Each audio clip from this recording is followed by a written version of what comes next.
الله أكبر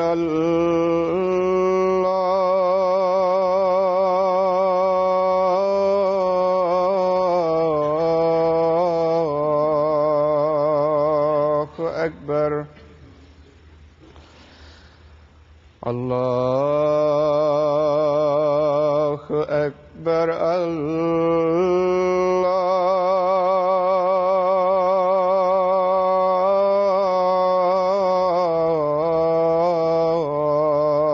الله أكبر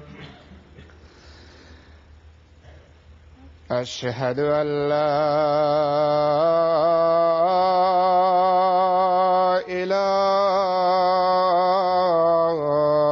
إله إلا الله أشهد أن لا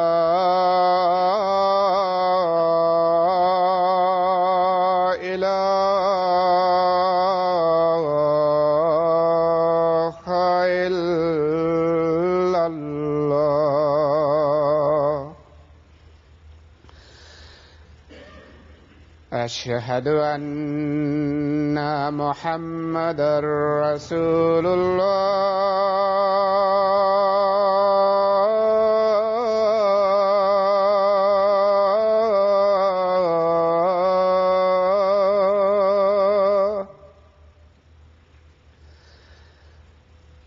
أشهد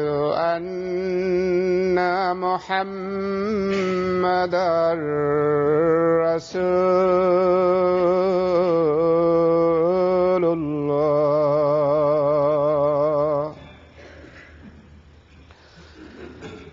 حي على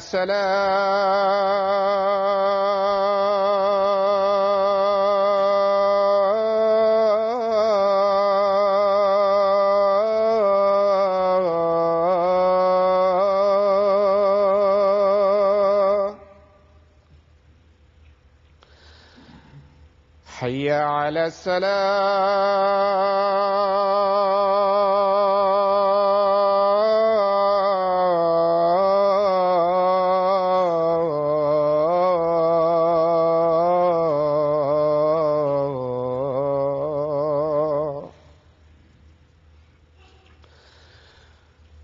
حي على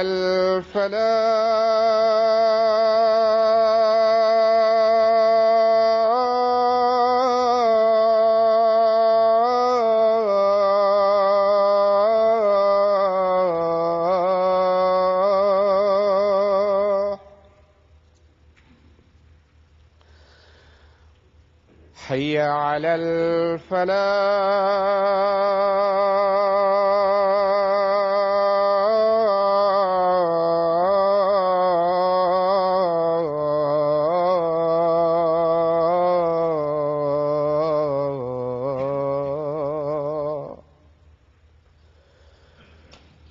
الله أكبر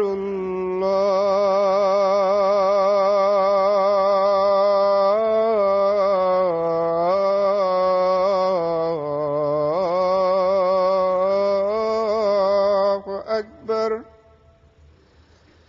لا إله إلا الله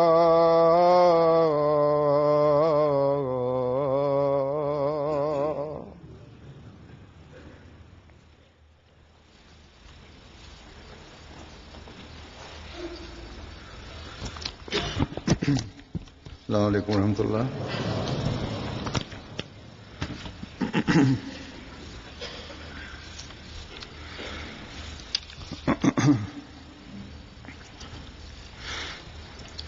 أشهد أن لا إله إلا الله وحده لا شريك له وأشهد أن محمدًا عبده ورسوله أما بعد فأعوذ بالله من الشيطان بسم الله الرحمن الرحيم الحمد لله رب العالمين الرحمن الرحيم مالك يوم الدين إياك نعبد وإياك نستعين اهدنا الصراط المستقيم صراط الذين أنعمت عليهم غير المغضوب عليهم ولا الضالين.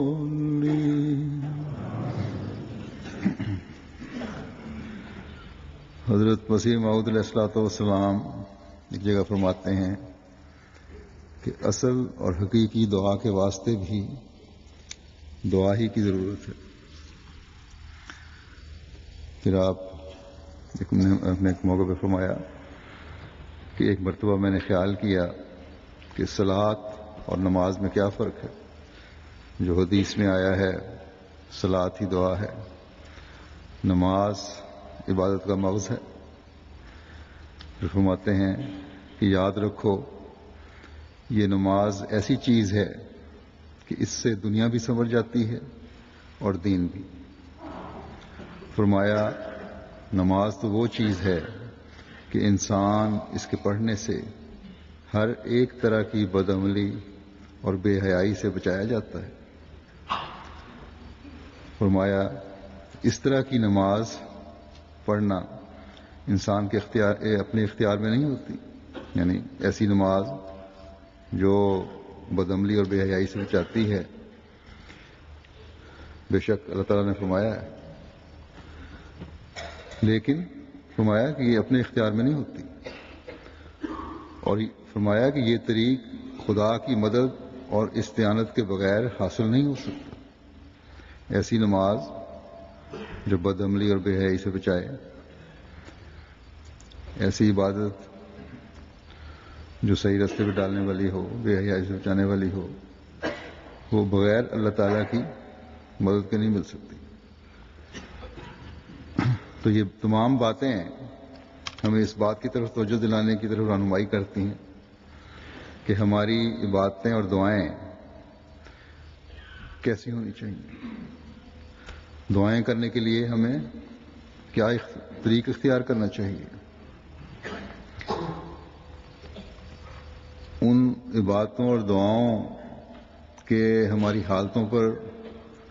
کیا نتائج مترتب اور ظاہر ہونے چاہیے. یہ باتیں اور دعائیں اور نمازیں کس طرح اللہ تعالیٰ کے حضور قبولیت کا درجہ پا سکتی ہیں. اگر یہ باتیں سمجھ آ جائیں اور انسان اس بات کا فہم و ادراک حاصل کر لے کہ عبادت ہی ہے جو انسان کی پیدائش کا مقصد ہے، اور اس مقصد کو حاصل کرنے سے ہی اس کی دنیا و آخرت سنور سکتی ہے،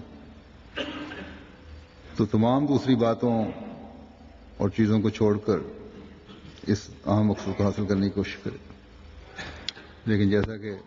حضرت مسیح موعود علیہ الصلوۃ والسلام نے فرمایا ہے کہ دعا کے واسطے بھی دعا ہی کی ضرورت ہے، اور یہ سب کچھ یہ مقصد پیدائش کا حصول خدا کی مدد اور استعانت کے بغیر حاصل نہیں ہو سکتا. ہم صرف اپنی کوشش سے اپنی پیدائش کے مقصود کو نہیں پا سکتے. اللہ تعالیٰ جو اپنے بندوں پر بے انتہا مہربان ہے، اس نے قرآن کریم کی پہلی صورت میں ہی ہمیں یہ دعا سکھا دی، اور 5 فرض نمازوں اور سنتوں اور نوافل کی ہر رکعت میں اس دعا کا پڑھنا ضروری قرار دیا ہے کہ ایاک نعبد وَإِيَّاكَ نَسْتَعِينُ کہ اے اللہ ہم تیری عبادت کرتے ہیں، تیری عبادت کرنا چاہتے ہیں، لیکن ہم اس کا حق ادا نہیں کر سکتے جب تک تیری مدد شامل حال نہ ہو۔ بس ایک روح کے ساتھ، ایک دل کی گہرائی کے ساتھ، نکلی ہوئی عاجزانہ پکار کے ساتھ جب ایک مومن اللہ تعالیٰ کے حضور فریاد کرتا ہے تو پھر اللہ تعالیٰ اس کو توفیق بھی عطا فرماتا ہے۔ پھر یہ بھی اللہ تعالیٰ کا اپنے بندوں پر احسان ہے کہ ہر سال رمضان کے مہینہ لا کر اللہ تعالیٰ اپنے قریب ہونے کا اعلان فرماتا ہے۔ یہ اعلان فرماتا ہے کہ میں نے شیطان کو بھی جگڑ دیا ہے۔ یہ اعلان فرماتا ہے کہ میں ہر اس بندے کی مدد اور استعانت کے لیے تیار ہوں، بلکہ اس کی مدد کرتا ہوں جو خالص ہو کر میری طرف آتا ہے، میرے پر کامل ایمان رکھتا ہے، میرے حکموں پر عمل کرتا ہے، آئندہ سے خالص ہو کر صرف اور صرف میری عبادت کرنے اور میرا خالص عبد بننے کا وعدہ کرتا ہے۔ تو میں اپنے ایسے بندوں کی طرف دعائیں قبول کرتا ہوں، سنتا ہوں۔ بس اگر کہیں کمی ہے تو ہم بندوں میں کمی ہے، خدا تعالیٰ کے احسانوں اور استعانت میں کمی نہیں ہے۔ پھر اس زمانے میں اللہ تعالیٰ نے اپنے فرستادے کو ہماری اصلاح کے لیے بھیج دیا ہے، جو اس عبد کامل صلی اللہ علیہ وسلم کے غلام کے طور پر آیا ہے، جس نے پھر ہمیں خدا تعالیٰ سے ملانے اور اس کا عبد بننے، اس کی عبادتوں میں طاق ہونے، اس کی استعانت حاصل کرنے والا بننے کے طریق سکھلائے ہیں۔ بس اس وقت میں حضرت مسیح موعود علیہ السلام کے فرمودات اور ارشادات کی روشنی میں ہی ایاک نعبد و ایاک نستعین کی کچھ وضاحت کروں گا۔ جس باریکی اور گہرائی سے حضرت مسیح موعود علیہ السلام نے ہمیں ایاک نعبد و ایاک نستعین کا مطلب سمجھایا ہے، اگر ہم اس کو سمجھ کر اپنی زندگیوں کا حصہ بنانے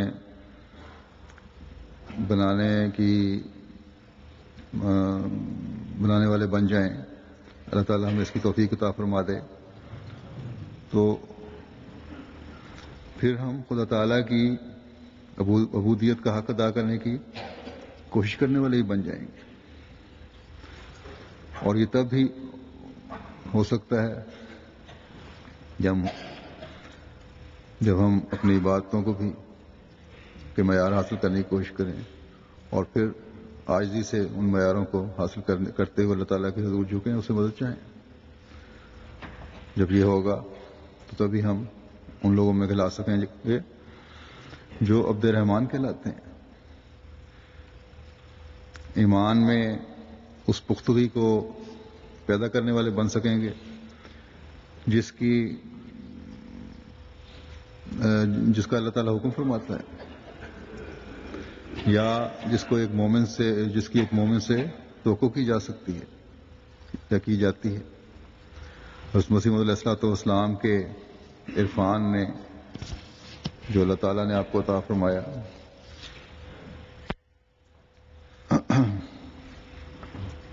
اس خزانے کے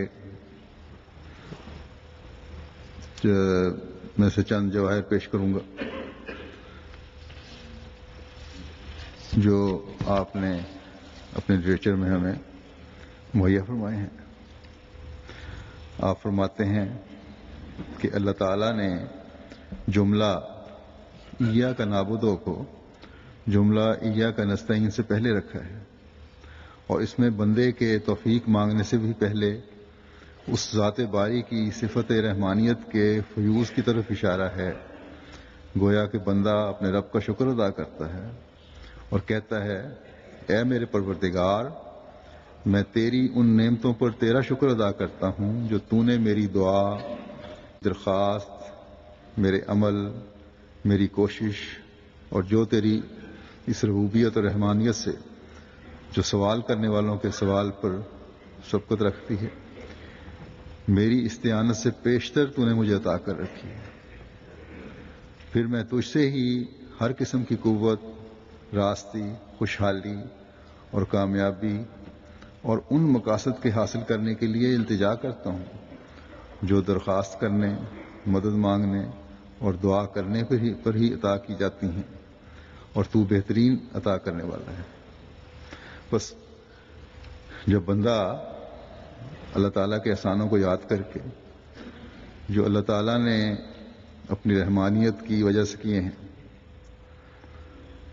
اللہ تعالیٰ کا شکر گزار بنتا ہے، تو یہ عبادت اور حقیقی بننے کی طرف پہلا قدم ہے۔ اور جب اس مقام کا ایک بندہ ادراک حاصل کر لیتا ہے تو پھر عبادت میں آگے بڑھنے کی کوشش ہوتی ہے۔ پھر بندہ کہتا ہے اپنے خدا سے کہ یہ جو تو نے عبد بننے کے معیار حاصل کرنے کے مختلف معیار رکھے ہیں، ان کو بھی میں حاصل کرنا چاہتا ہوں۔ تیری ہر قسم کی نعمتوں سے بھی میں حصہ لینا چاہتا ہوں۔ اپنی روحانی اور مادی ترقی کے مزید سامان چاہتا ہوں، لیکن یہ سب کچھ تیری مدد کے بغیر نہیں ہو سکتا۔ بس میری مدد فرما، اور پھر اللہ تعالیٰ کی مدد کے دروازے بھی کھلتے ہیں اور ترقی کی منزلیں بھی طے ہوتی ہیں۔ تو فرمایا کہ جب اللہ تعالیٰ نے جو انعامات دیے ہیں اپنی رحمانیت کی وجہ سے، ان کے شکر گزار بنو گے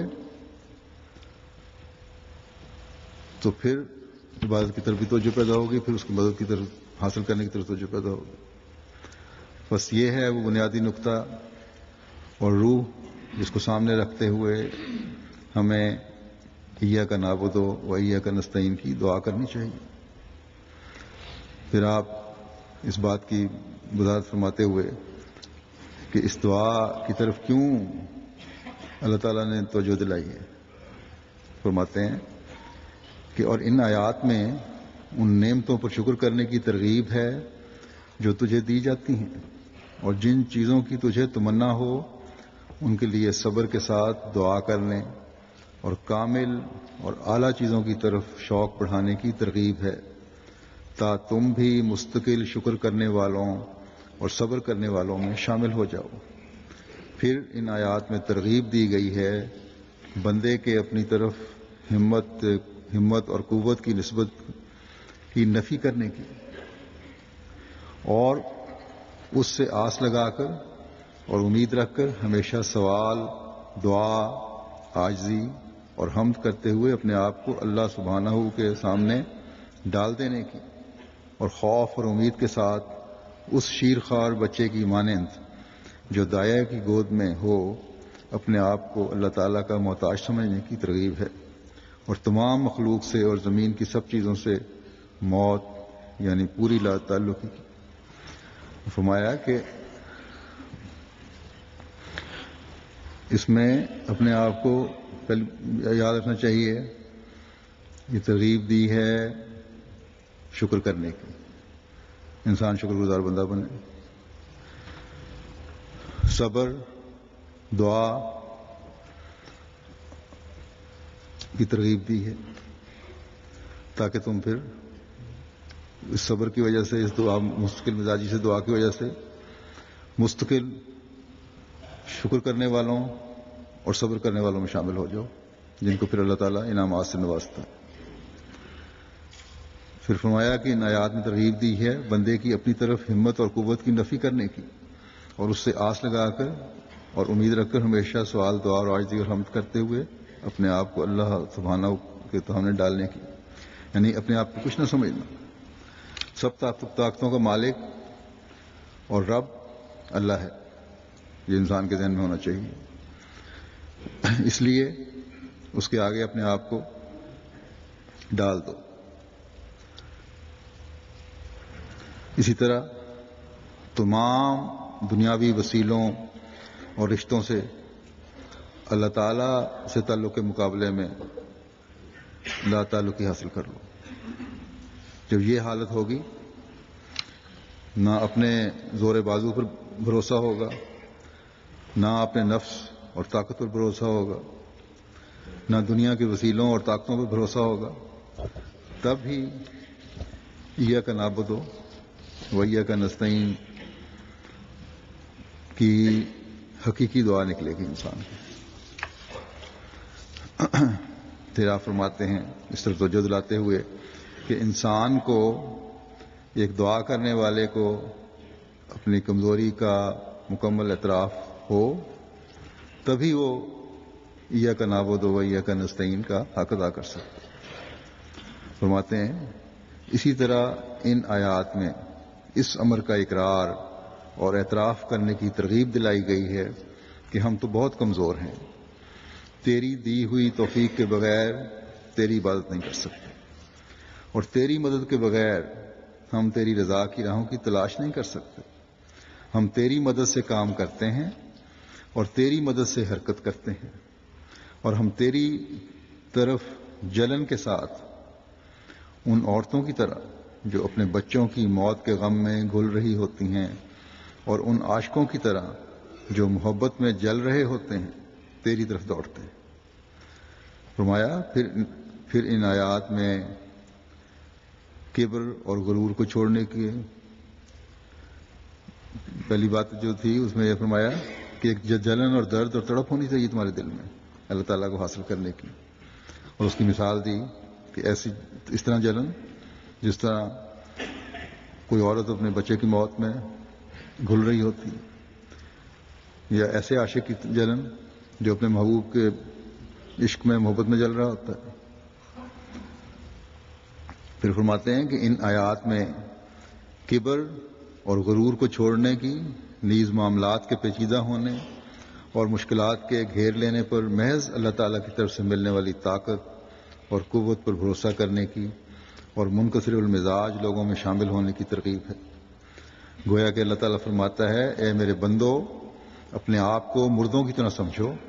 اور ہر وقت اللہ تعالیٰ سے قوت حاصل کرو۔ بس تم میں سے نہ کوئی جوان اپنی قوت پر اترائے، اور نہ کوئی بوڑھا اپنی لاٹھی پر بھروسہ کرے، اور نہ کوئی عقل مند اپنی عقل پر ناز کرے، اور نہ کوئی فقیہ اپنے علم کی صحت اور اپنی سمجھ اور اپنی دانائی کی عمدگی کی پر اعتبار کرے، اور نہ کوئی ملہم اپنے الہام یا اپنے کشف یا اپنی دعاؤں کے خلوص پر تکیہ کرے، کیونکہ اللہ جو چاہتا ہے کرتا ہے، جس کو چاہے دھتکار دیتا ہے، اور جس کو چاہے اپنے خاص بندوں میں داخل کر لیتا ہے۔ پھر فرمایا کہ ایاک نستعین میں نفس امارہ کی شر انگیزی کی طرف اشارہ ہے، جو نیکیوں کی طرف راغب ہونے سے یوں بھاگتا ہے جیسے انسدی اونٹنی سوار کو اپنے اوپر بیٹھنے نہیں دیتی اور بھاگتی ہے۔ یہ وہ ایک اژدہا کی طرح ہے جس کا شر بہت بڑھ گیا ہے، اور اس نے ہر ڈسے ہوئے کو بوسیدہ ہڈی کی طرح بنا دیا، اور تو دیکھ رہا ہے کہ وہ زہر پھونک رہا ہے، یا وہ شیر کی طرح ہے کہ اگر حملہ کرے تو پیچھے نہیں ہٹتا۔ کوئی طاقت قوت کمائی اندوختہ نہیں سوائے اس خدا تعالیٰ کی مدد کے جو شیطانوں کو ہلاک کرتا ہے۔ یہ ترجمہ ہے آپ کی کتاب کرامت الصادقین کا۔ بس جب یہ دعا کرتے ہوئے یہ سوچ بھی ایک انسان رکھتا ہے یا رکھے کہ نفس ہمارا مجھے برائیوں میں مبتلا کرنے کی طرف لے جا رہا ہے اور میں نے اس سے بچنا ہے، تو اپنی کوشش اور طاقت سے نہیں بچ سکتا۔ یہ سوچ ہونی چاہیے۔ اس وقت صرف اللہ تعالیٰ ہی ہے جو شیطان کے حملوں سے بچا سکتا ہے اور نیکیوں کی توفیق دے سکتا ہے۔ بندہ عاجز ہو کر اللہ تعالیٰ کے حضور کھڑا ہو اور دعا کرے کہ اے اللہ، آج مجھے شیطان سے بچانے والا صرف تو ہی ہے۔ اگر خدا تعالیٰ کا پیارا یا وہ پیارے لوگ جو اس عاجزی سے اللہ تعالیٰ سے مانگتے ہیں اور مانگتے چلے جاتے ہیں، وہ اس اللہ کی مدد کے بغیر نہیں رہ سکتے، تو ایک عام انسان کو کس قدر خدا تعالیٰ سے مانگنا چاہیے۔ مسلم قرآن شریف میں اللہ تعالیٰ نے مثال دی ہے جو حضرت یوسف کی، جب انہوں نے نفس امارہ سے بچنے کی دعا مانگی تھی کہ وما ابرئ نفسی ان النفس لامارۃ بالسوء الا ما رحم ربی ان ربی غفور الرحیم۔ یعنی اور میں اپنے نفس کو غلطیوں سے بری قرار نہیں دیتا، کیونکہ انسانی نفس سوائے اس کے جس پر اللہ رحم کرے بری باتوں کا حکم دینے پر بڑا دلیر ہے۔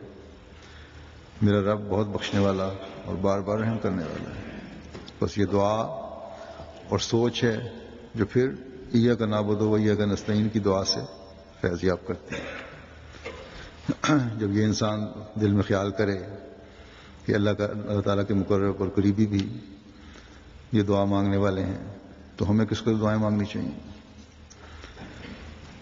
تبھی پھر ایک انسان صحیح عبد بن سکتا ہے۔ پھر آپ فرماتے ہیں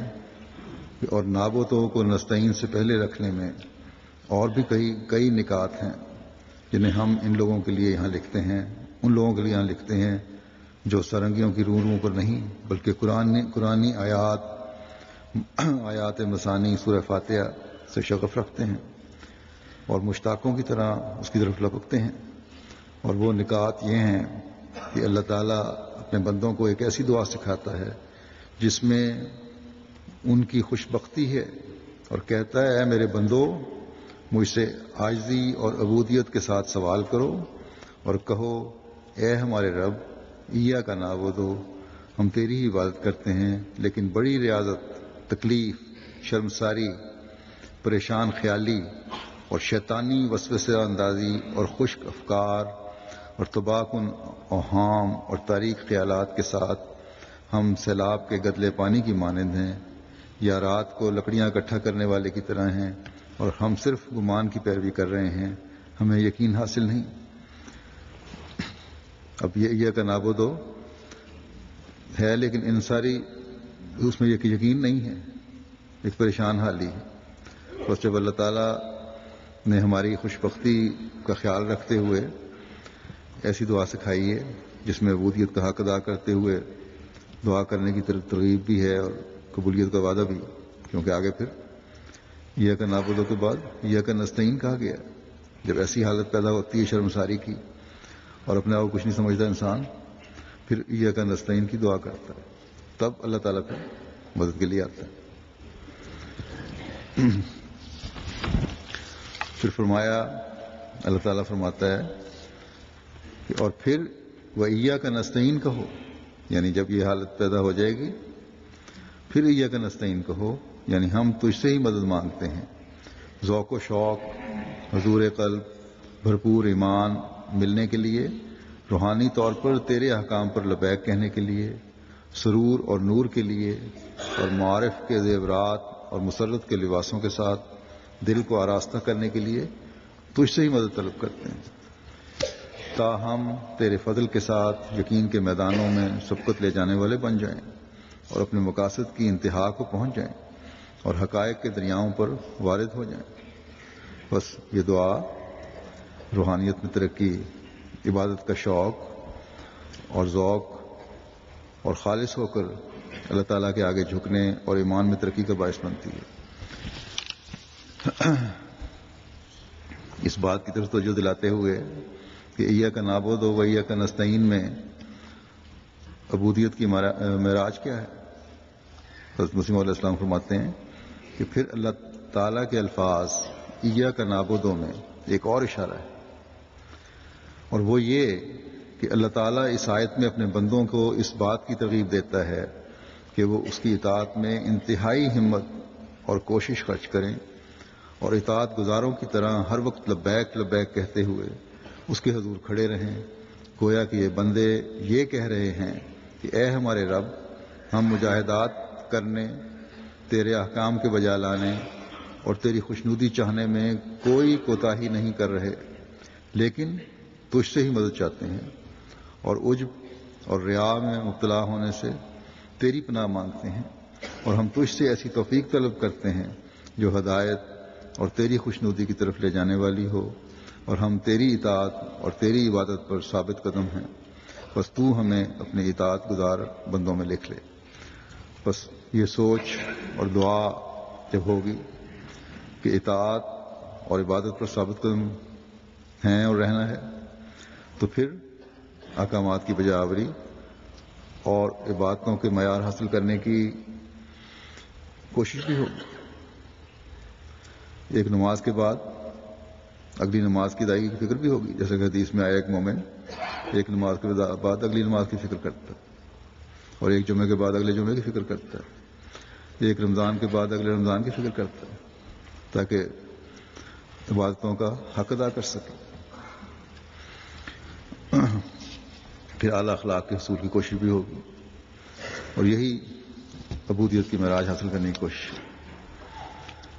اور پھر اس بات کی وضاحت فرماتے ہوئے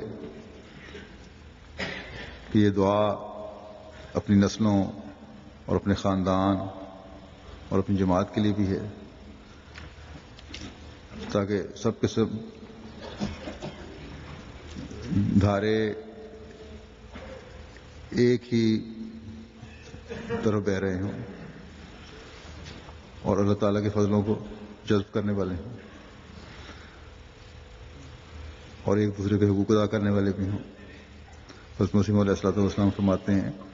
کہ اور یہاں ایک اور اشارہ بھی ہے، اور وہ یہ کہ بندہ کہتا ہے کہ اے میرے رب، ہم نے تجھے معبودیت کے ساتھ مخصوص کر رکھا ہے اور تیرے سوا جو کچھ بھی ہے اس پر تجھے ترجیح دی ہے، بس ہم تیری ذات کے سوا اور کسی چیز کی عبادت نہیں کرتے، اور ہم تجھے واحد و یگانہ ماننے والوں میں سے ہیں۔ اس آیت میں خدائے عز و جل نے متکلم مال غیر کا صیغہ اس امر کی طرف اشارہ کرنے کے لیے اختیار فرمایا ہے کہ ہم کہہ کے دوسرے کو بھی شامل جو کیا ہے اپنے ساتھ، تو اس لیے شامل فرمایا ہے کہ یہ دعا تمام بھائیوں کے لیے ہے، نہ صرف دعا کرنے والے کی اپنی ذات کے لیے۔ اور اس میں اللہ تعالیٰ نے مسلمانوں کو باہمی مصالحت، اتحاد اور دوستی کی ترغیب دی، اور یہ کہ دعا کرنے والا اپنے آپ کو اپنے بھائی کی خیر خواہی کے لیے اسی طرح مشقت میں ڈالے جیسا کہ وہ اپنی ذات کی خیر خواہی کے لیے اپنے آپ کو مشقت میں ڈالتا ہے۔ وَإِيَّاكَ نَعْبُدُ وَإِيَّاكَ نَسْتَعِينُ جب دعا پڑھ رہا ہو انسان، دوسرے کا حق ادا کرنے کی طرف توجہ پیدا ہوگی، یہ احساس ہوگا کہ اگر میں نے اللہ تعالیٰ کی بندگی کا حق ادا کرنا ہے، میں یہ دعا مانگ رہا ہوں اپنے لیے، اپنے حقوق کے لیے یا اپنی روحانی ترقی کے لیے، تو ساتھ ہی میں اپنے بھائی کے لیے بھی وہی سوچ رکھوں۔ تو یہ سوچ جب ہوگی تو ایک حسین معاشرہ پیدا ہوگا۔ فرماتے ہیں کہ یہ سوچ ہو کہ اپنے بھائی کی خیر خواہی کے لیے اسی طرح مشقت میں ڈالے جیسا کہ وہ اپنی ذات کی خیر خواہی کے لیے اپنے آپ کو مشقت میں ڈالتا ہے۔ کسی کے پھر حقوق غصب کرنے کا سوال ہی پیدا نہیں ہوتا جب ایاک نعبد و ایاک نستعین کی صحیح سوچ ہو۔ فرمایا کہ اور اس کی یعنی اپنے بھائی کی ضرورتوں کو پورا کرنے کے لیے ایسا ہی اہتمام کرے اور بے چین ہو جیسے اپنے لیے بے چین اور مضطرب ہوتا ہے، اور وہ اپنے اور اپنے بھائی کے درمیان کوئی فرق نہ رکھے اور پورے دل سے اس کا خیر خواہ بن جائے۔ گویا اللہ تعالیٰ تاکیدی حکم دیتا ہے اور فرماتا ہے کہ اے میرے بندو، بھائیوں اور محبوں کے ایک دوسرے کو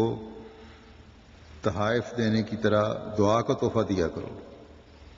ایاک نعبد و ایاک نستعین میں جب جمع کیا گیا ہے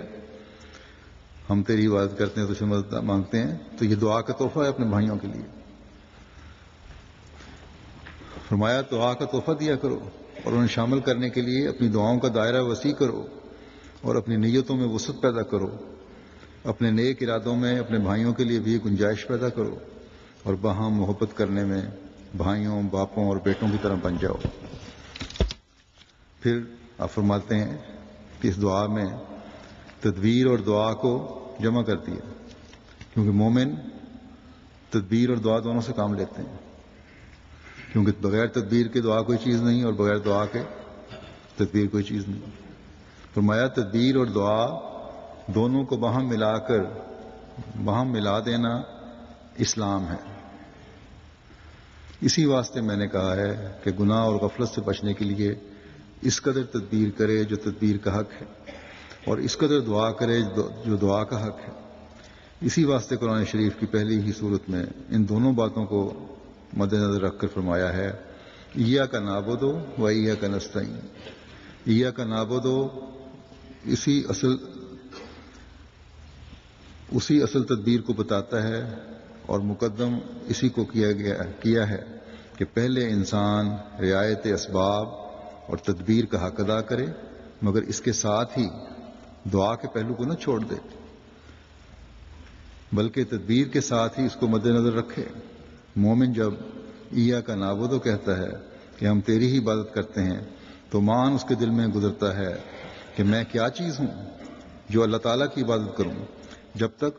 اس کا فضل اور کرم نہ ہو۔ اس لیے وہ مان کہتا ہے ایاک نستعین کہ مدد بھی تجھ سے چاہتے ہیں۔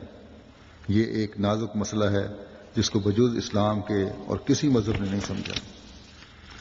فرمایا کہ مومن تدبیر اور دعا دونوں سے کام لیتا ہے، پوری تدبیر کرتا ہے اور پھر معاملہ خدا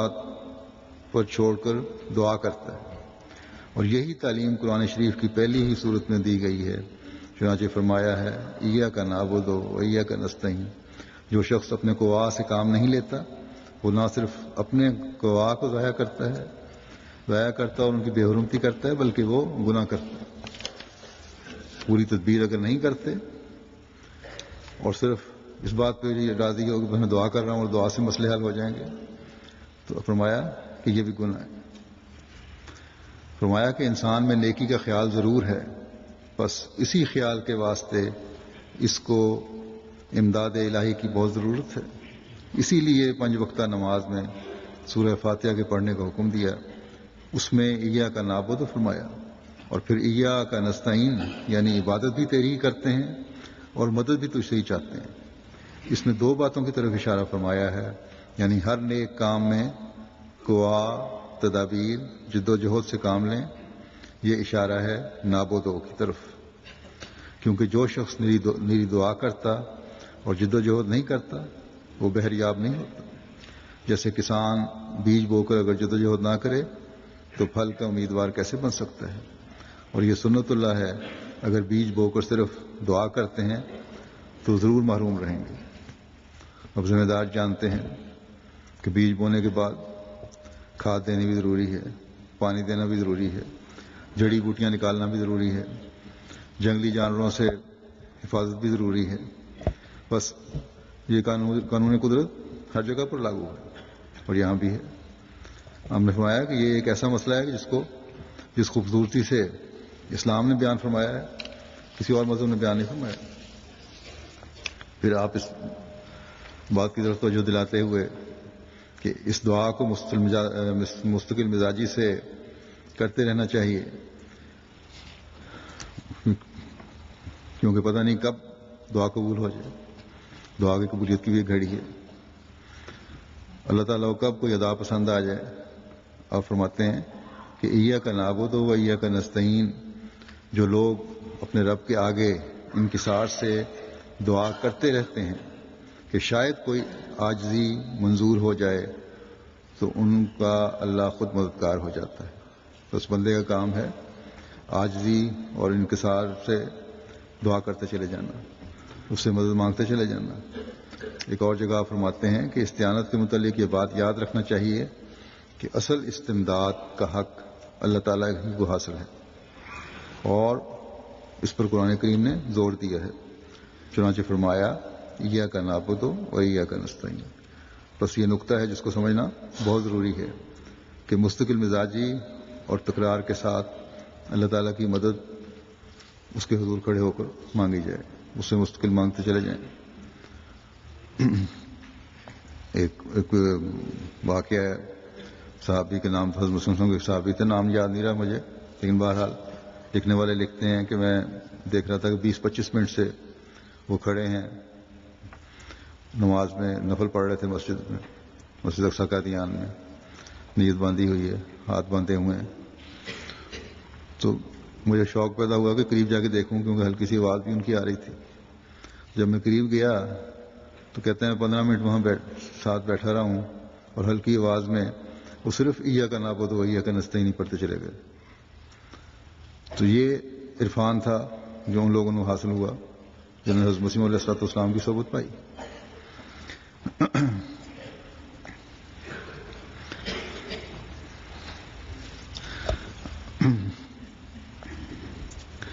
بس یہ فہم اور ادراک ہے اور یہ عرفان ہے جو ہر مومن کو حاصل کرنے کی کوشش کرنی چاہیے، اور اسی سے عبودیت کا حق ادا ہوتا ہے۔ پھر آپ یہ بیان فرماتے ہوئے کہ عبودیت کا حق کس طرح ادا ہو سکتا ہے، آپ فرماتے ہیں کہ واضح ہو کہ اللہ تعالیٰ کا کلام ایاک نعبد و ایاک نستعین اس بات پر دلالت کرتا ہے کہ تمام کی تمام سعادت خدائے رب العالمین کی صفات کی پیروی کرنے میں ہے یا اس کو اپنانے میں ہے۔ بس جب بندہ تکرار سے یہ دعا کرتا ہے تو اللہ تعالیٰ کی صفات کا ادراک کرتے ہوئے اپنے آپ کو اس کے مطابق ڈھالنے کی کوشش کی بھی ضرورت ہے، ورنہ تو یہ دہرانا ہے، یہ طوطے کی طرح رٹے ہوئے الفاظ کو بولنا ہی رہے گا۔ صحابہ حضرت صلی اللہ علیہ وسلم کے صحابہ نے اس کا عرفان حاصل کیا، پھر حضرت مسیح علیہ الصلوۃ والسلام کی صحبت میں جو رہے انہوں نے عرفان حاصل کیا۔ اللہ کے فضل سے جماعت میں اب بھی ہیں جو اس چیز کو سمجھتے ہیں اور اس طرح دعا کرتے ہیں۔ پھر حضرت مسیح علیہ السلام فرماتے ہیں پھر چونکہ ان درجات کے حصول میں بڑی روک ریاکاری ہے، درجات کے حصول میں بڑی روک جو ہے ریاکاری ہے جو نیکیوں کو کھا جاتی ہے، اور تکبر ہے جو بدترین بدی ہے، اور گمراہی ہے جو سعادت کی راہوں سے دور لے جاتی ہے۔ اس لیے اللہ تعالیٰ نے اپنے کمزور بندوں پر رحم فرماتے ہوئے جو خطا کاریوں پر آمادہ ہو سکتے ہیں اور اپنی راہ میں قدم مارنے والوں پر ترس کھا کر اس مہلک بیماریوں کی دعا کی طرف اشارہ فرمایا۔ پس اس نے حکم دیا کہ لوگ ایاک نعبد کہا کریں تب وہ ریا کی بیماری سے نجات پائیں، اور ایاک نستعین کہنے کا حکم دیا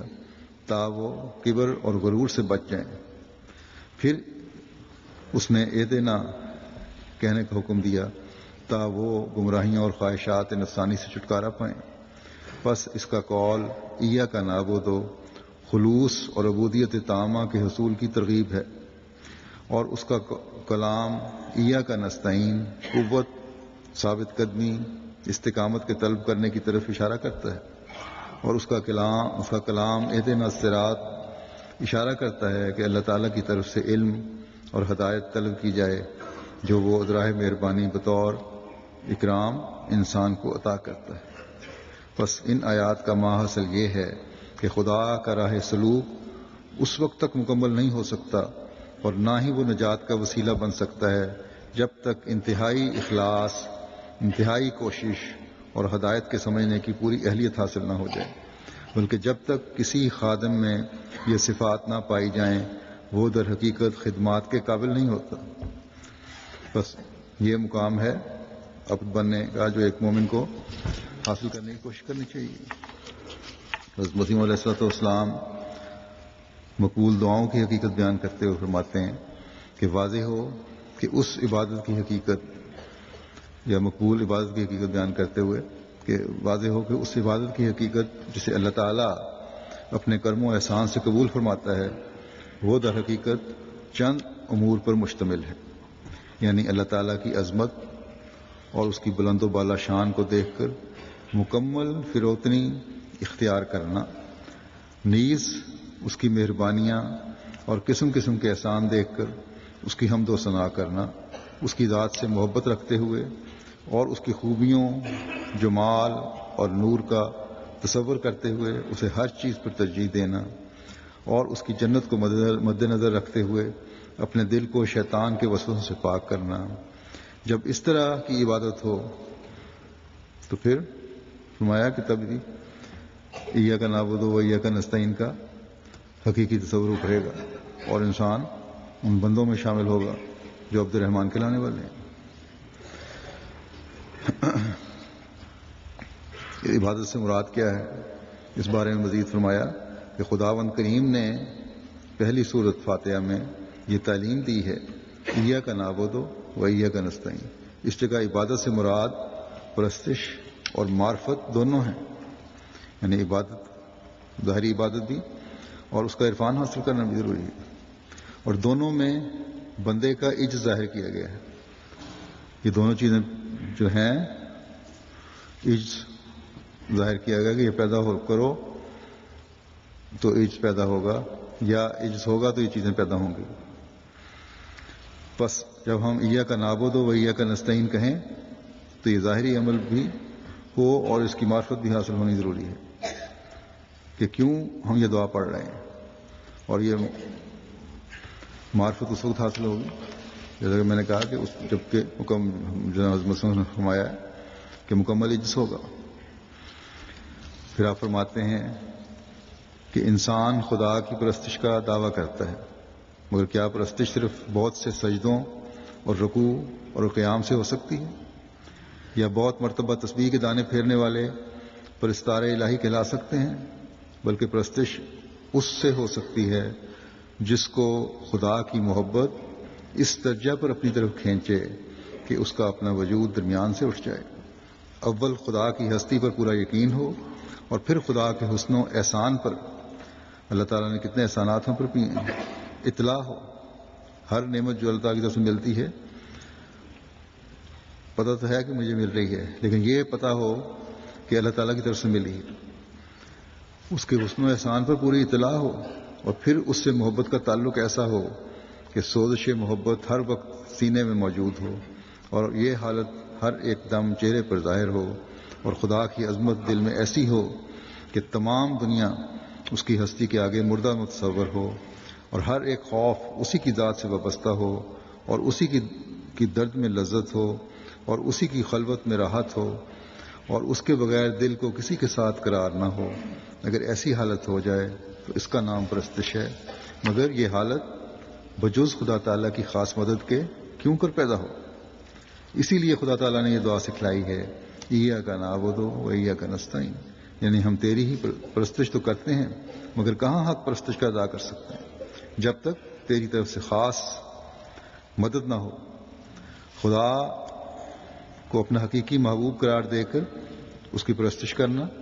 یہی ولایت ہے جس سے آگے کوئی درجہ نہیں، مگر یہ درجہ بغیر اس کی مدد کے حاصل نہیں ہو سکتا۔ اس کے حاصل ہونے کی یہ نشانی ہے کہ خدا کی عظمت دل میں بیٹھ جائے، خدا کی محبت دل میں بیٹھ جائے، اور دل اسی پر توکل کرے اور اسی کو پسند کرے، اور ہر ایک چیز پر اسی کو اختیار کرے، اور اپنی زندگی کا مقصد اسی کی یاد کو سمجھے۔ پھر عبادت کے اصول کا خلاصہ بیان کرتے ہوئے فرماتے ہیں کہ عبادت کے اصول کا خلاصہ اصل میں یہی ہے کہ اپنے آپ کو اس طرح کھڑا کرے کہ گویا خدا کو دیکھ رہا ہے، اور یا یہ کہ خدا اسے دیکھ رہا ہے، ہر قسم کی ملونی اور ہر طرح کے شرک سے پاک ہو جاوے، اور اسی کی عظمت اور اسی کی ربوبیت کا خیال رکھے، اور ادعیہ معصورہ اور دوسری دعائیں خدا سے بہت مانگے، اور بہت توبہ و استغفار کرے، اور بار بار اپنی کمزوری کا اظہار کرے،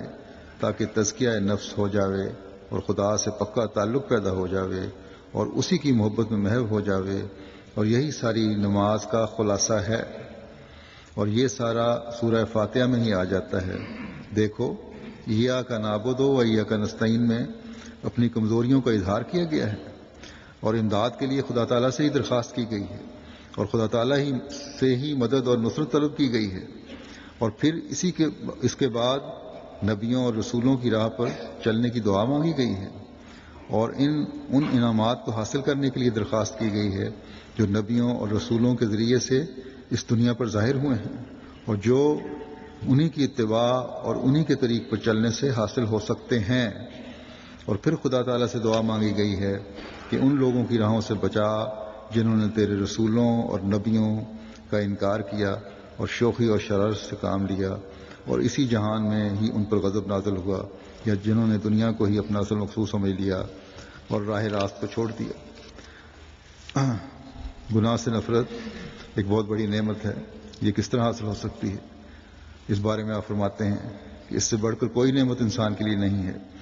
کہ اسے گناہ سے نفرت ہو اور خدا تعالیٰ خود اسے معاصی سے بچا لے ہوئے. مگر یہ بات میری تدبیر یا میری دعا سے حاصل نہیں ہو سکتی، بلکہ دونوں سے مل کر حاصل ہوگی، جیسے کہ خدا تعالیٰ نے تعلیم دی ہے ایاک نعبد و ایاک نستعین، کہ یہ معنی ہے کہ جو کچھ خدا تعالیٰ نے انسان کو عطا کیے ہیں ان سے پورا کام لے کر پھر وہ انجام کو خدا کے سپرد کرتا ہے اور خدا تعالیٰ سے عرض کرتا ہے کہ جہاں تک تو نے مجھے توفیق عطا کی تھی اس حد تک تو میں نے اس سے کام لے لیا. ایاک نعبد کے معنی ہیں یہ معنی ہیں اور پھر ایاک نستعین کہہ کر خدا سے مدد چاہتا ہے کہ باقی مرحلوں کے لیے میں تجھ سے استمداد طلب کرتا ہوں. وہ بہت نادان ہے جو کہ خدا کے عطا کیے ہوئے قوا سے تو کام نہیں لیتا اور صرف دعا سے مدد چاہتا ہے. ایسا شخص کامیابی کا منہ کس طرح دیکھے گا؟ فرمایا جو شخص دعا اور کوشش سے مانگتا ہے وہی متقی ہے، اسی کی دعائیں پھر قبول ہوتی ہیں. اگر وہ کوشش کے ساتھ دعا نہیں کرتا جیسے پہلے بیان ہو چکا ہے اور تو پھر اس کو کوئی فائدہ نہیں. پھر ایک جگہ فرماتے ہیں کہ اگر وہ کوششوں کے ساتھ دعا بھی کرتا ہے اور پھر اس کو کوئی لغزش ہوتی ہے تو خدا اسے بچاتا ہے. جب کوشش بھی ہو اور دعا بھی ہو، پھر اگر کسی کمزوری کی وجہ سے لغزش ہوتی ہے، کوئی گناہ سرزد ہوتا ہے یا ہونے لگتا ہے، فرمایا تو پھر اللہ تعالیٰ اسے بچا لیتا ہے. بس جب اپنی طرف سے پوری کوشش ہو اور اس کے ساتھ دعا ہو تو خدا تعالیٰ گناہوں سے نفرت بھی پیدا کرتا ہے اور ان کے بدنچائے سے بچا بھی لیتا ہے. پھر اللہ تعالیٰ کی صفات الحی اور القیوم کو تعلق ایاک نعبد و ایاک نستعین سے جوڑتے ہوئے آپ فرماتے ہیں کہ جاننا چاہیے کہ اللہ تعالیٰ کے قرآن شریف میں دو نام پیش کیے ہیں، الحی اور القیوم. الحی کے معنی ہیں خدا زندہ ہے اور دوسروں کو زندگی عطا کرنے والا، اور القیوم خود قائم ہے اور دوسروں کے قیام کا اصلی باعث. ہر ایک چیز کا ظاہری باطنی قیام اور زندگی انہی دونوں صفات کے طفیل سے ہے. بس حی کا لفظ چاہتا ہے کہ اس کی عبادت کی جائے، جیسا کہ اس کا مظہر سورہ فاتحہ میں ایاک نعبد ہے، اور القیوم چاہتا ہے کہ اس سے سہارا طلب کیا جاوے. اس کو ایاک نستعین کے لفظ سے ادا کیا گیا ہے. بس چاہے دنیاوی معاملات اور ترقیات ہیں یا روحانی معاملات اور ترقیات ہیں، اللہ تعالیٰ کا حقیقی بن کر ہی انسان ان سے فیضیاب ہو سکتا ہے، دنیا و آخرت کی نعمتوں کا وارث بن سکتا ہے. جیسا کہ پہلے بیان ہوا ہے کہ رحمانیت پر شکر گزاری عبادت کی طرف راغب کرتی ہے اور رحیمیت کی طالب ہوتی ہے، اور یہ طلب ہی جو ہے وہ استعانت ہے، مدد ہے. اور جیسا کہ مضمون سے ظاہر ہے یہ دنیاوی معاملات پر بھی حاوی ہے اور روحانی معاملات پر بھی حاوی ہے. جیسا کہ میں نے شروع میں بیان کیا تھا کہ نماز جو عبادت کا مغز ہے اس کی اہمیت کے بارے میں وضاحت فرماتے ہوئے ایک جگہ اور حضرت مسیح علیہ السلام فرماتے ہیں کہ اور سب سے افضل عبادت یہ ہے کہ انسان التزام کے ساتھ پانچوں نمازیں ان کے اول وقت پر ادا کرنے اور فرض اور سنتوں کی ادائیگی پر مداومت رکھتا ہو اور حضور قلب، ذوق، شوق اور عبادت کی برکات کے حصول میں پوری طرح کوشاں رہے، کیونکہ نماز ایک ایسی سواری ہے جو بندے کو پروردگار عالم تک پہنچاتی ہے۔ اس کے ذریعے انسان ایسے مقام تک پہنچ جاتا ہے جہاں گھوڑوں کی پیٹھوں پر بیٹھ کر نہیں پہنچ سکتا، اور نماز کا شکار، ثمرات یعنی اس کے پھل جو ہیں، تیروں سے حاصل نہیں کیا جا سکتا۔ اس کا راز کلموں سے ظاہر نہیں ہو سکتا، لکھنے سے اور پڑھنے سے نہیں مل سکتا۔ اور جس شخص نے اس طریق کو لازم پکڑا، اس نے حق اور حقیقت کو پا لیا اور اس محبوب تک پہنچ گیا جو غیب کے پردوں میں ہے، اور شک و شبے سے نجات حاصل کر لی۔ بس تو دیکھے گا کہ اس کے دن روشن ہیں، اس کی باتیں موتیوں کی مانند ہیں، اور اس کا چہرہ 14ویں کا چاند ہے۔ اس کا مقام صدر نشینی ہے۔ جو شخص نماز میں اللہ تعالیٰ کے لیے عاجزی سے جھکتا ہے، اللہ تعالیٰ اس کے لیے بادشاہوں کو جھکا دیتا ہے اور اس مملوک بندے کو مالک بنا دیتا ہے۔ یہ بھی اعجاز المسیح کا حوالہ ہے، عجیب ترجمہ ہے۔ نماز بے شک افضل عبادت تو ہے، بندے کو خدا کے قریب کرنے کا ذریعہ بھی ہے، لیکن بعض لوگوں کو اللہ تعالیٰ خود ہی فرماتا ہے ان کی نمازیں قبول نہیں ہوتی، اس لیے کہ اس کا حق ادا نہیں ہوتا۔ بعض لوگ خود کہتے ہیں کہ نماز میں مزہ نہیں آتا، وہ کیفیت پیدا نہیں ہوتی جو ہونی چاہیے، جو چاہتے بھی ہیں نمازیں پڑھنا۔ اس بارے میں حضرت مسیح علیہ الصلوۃ والسلام فرماتے ہیں کہ بعض لوگ کہتے ہیں کہ نماز میں لذت نہیں آتی، مگر میں بتلاتا ہوں کہ بار بار پڑھے اور کثرت کے ساتھ پڑھے، تقویٰ کے ابتدائی درجے میں قبض شروع ہو جاتی ہے۔ اس وقت یہ کرنا چاہیے کہ خدا کے پاس ایاک نعبد و ایاک نستعین کا تکرار کیا جائے۔ شیطان کشفی حالت میں چور یا قزاق دکھایا جاتا ہے،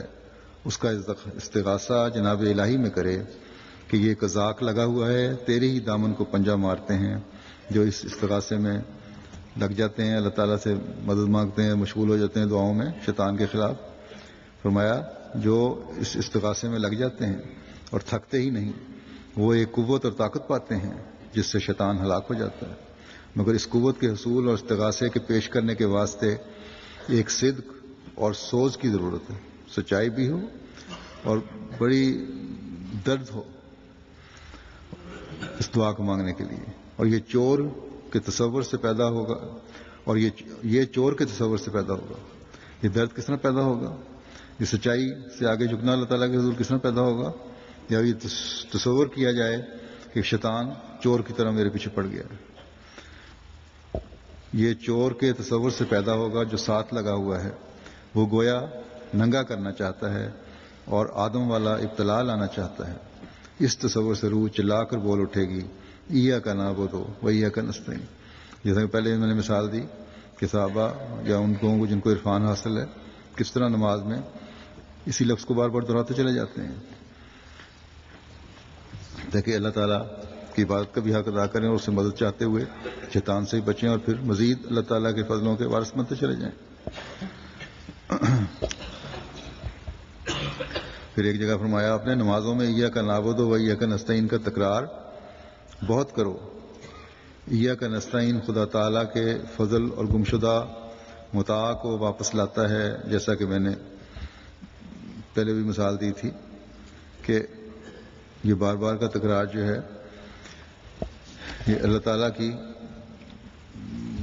عبادت کی طرف توجہ دلاتی ہے۔ فرماتے ہیں کہ گمشدہ متاع کو واپس لاتا ہے، جو انسان سے سامان کھویا گیا ہے اس کو ایاک نعبد واپس لے کے آتا ہے۔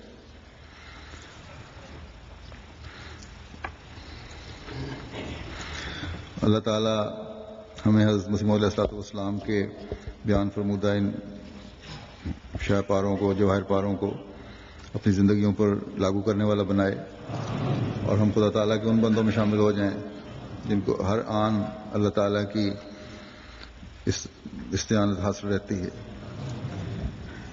اللہ تعالیٰ اور جنہیں اللہ تعالیٰ اپنی پناہ میں رکھتا ہے، اور اس رمضان سے ہم بھرپور فائدہ اٹھانے والے ہوں۔ بقیہ دن جو رہ گئے ہیں ان میں خاص طور پر دعاؤں پہ بہت زور دیں۔